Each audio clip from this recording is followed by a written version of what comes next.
Hello guys, very very good morning. সবাই কেমন আছে? আশা করি সবাই ভালো আছে এবং সুস্থ আছে। তো অভিক মিত্র ব্লগসে তোমাদের অনেক অনেক স্বাগত, অনেক ভালোবাসা দিয়ে আরেকটা নতুন ব্লগ নিয়ে চলে এলাম। দেখতে পাচ্ছ সকাল সকাল স্নান হয়ে গেছে, রেডি হয়ে গেছি, এখন বেরিয়ে পড়বো, বিয়ে বাড়ি যাবো। তো সবাই রেডি হয়ে গেছি, চলো এখন বেরিয়ে যাই, পরে গিয়ে তারপর কথা হচ্ছে। কান্নাকাটি কি আছে, একটু সব তো লোকালে।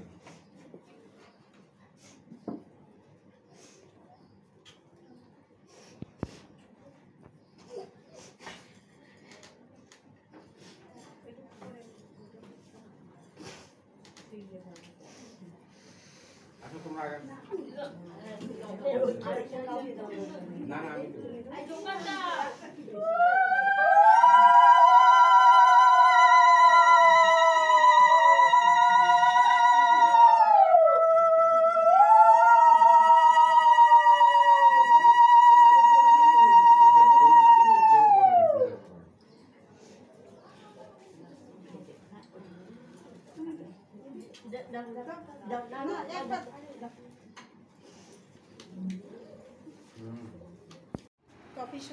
হ্যালো গাইস, তো সবাই ঘুম থেকে উঠে পড়েছি, সবাই একটু একটু করে ঘুমানো হয়ে গেল।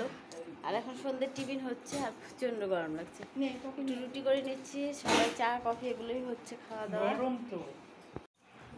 আটা বেলে দিচ্ছি আর ভাজা হচ্ছে, চা রেডি, কফি। তো সবাই খেয়ে নাও। তো চলো সবাই মিলে একটু খাওয়া দাওয়া হোক, পরে কথা হচ্ছে। তো চলো খেয়ে নেই। দেখো এখানে মিষ্টি প্যাকেটের ছড়াছড়ি লেগে গেছে, সবাই মিষ্টি প্যাকেট খুলে রেখেছে। আমি চা নিয়ে নিয়েছি, রুটি নিয়ে নিয়েছি, তো চলো খেয়ে নিই। হ্যালো গাইস, তো আমরা একটু সন্ধ্যেবেলা হাঁটতে বেরিয়ে পড়লাম সবাই মিলে। একটু মনা আর বাবান চলো চলো, তো চলো দেখি কোথায় যাওয়া যায়। তো আমরা চলে এলাম বৈরাগী দিঘি ঘুরতে। দুই ভাই বোন পাগল করে দিয়েছে, দেখো। চলো তোমাদের সাথে সবটা একটু একটু করে শেয়ার করছি। আমিও আসিনি এখানে কোনোদিন।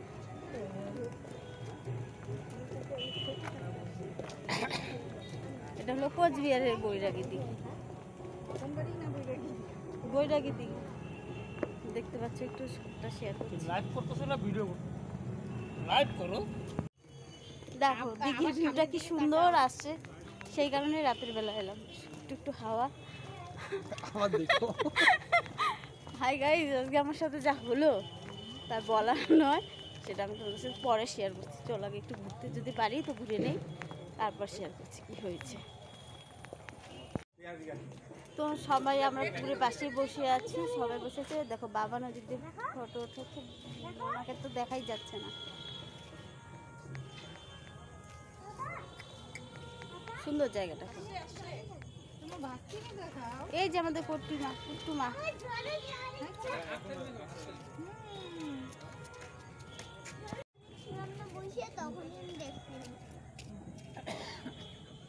ওই পাশে মদন মোহন মন্দির। দেখো সবাই আমাকে রেখে চলে যাচ্ছে, আমি আর সবিতা পেছনে পড়ে গেছি। সবাই আগে আগে চলে গেছে, হয়ে গেল ঘোরা। এখন একটু মদন মোহন বাড়ি ঢুকবো, তারপর বেরিয়ে যাব। তো এখন চলে এলাম মদন মোহন মন্দিরে। তো চলো মন্দিরটা তোমাদের সাথে একটু শেয়ার করে নিই, কোচবিহারের মদন মোহন মন্দির।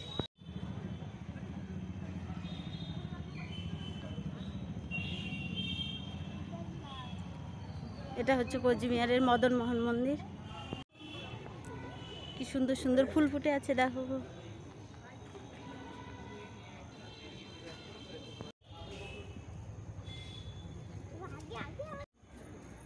দেখো কত সুন্দর সুন্দর আম ধরে আছে, বড় হয়ে গেছে আমগুলো।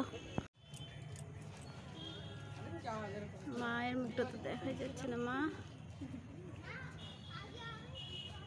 এটা হলো মদন মোহন মন্দির, মায়ের মন্দির এটা।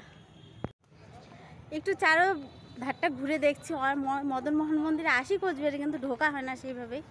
তো আজকে সবাই মিলে এলাম, তো ভালো লাগছে, একটু ঘুরে ঘুরে দেখছি। অনেক ফুলের বাগান আছে, অনেক সুন্দর সুন্দর গাছ, ফুলের বাগান।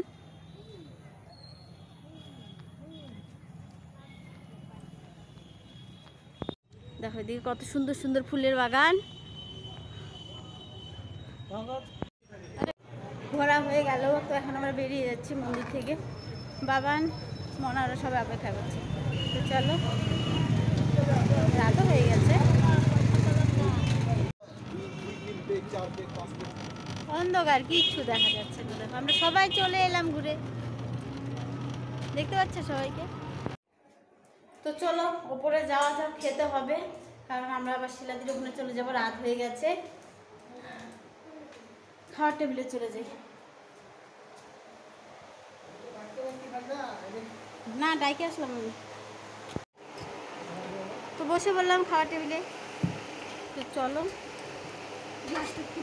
হ্যাঁ গ্লাসটা তোমাদের দাদা ভাই মনা, ওটা বাবু না, এটা শিলাদি। আমি খালি একটু ছোট মাছ, আর কিছু খাবো না। তো চলো খাওয়াটা শুরু করে দেই।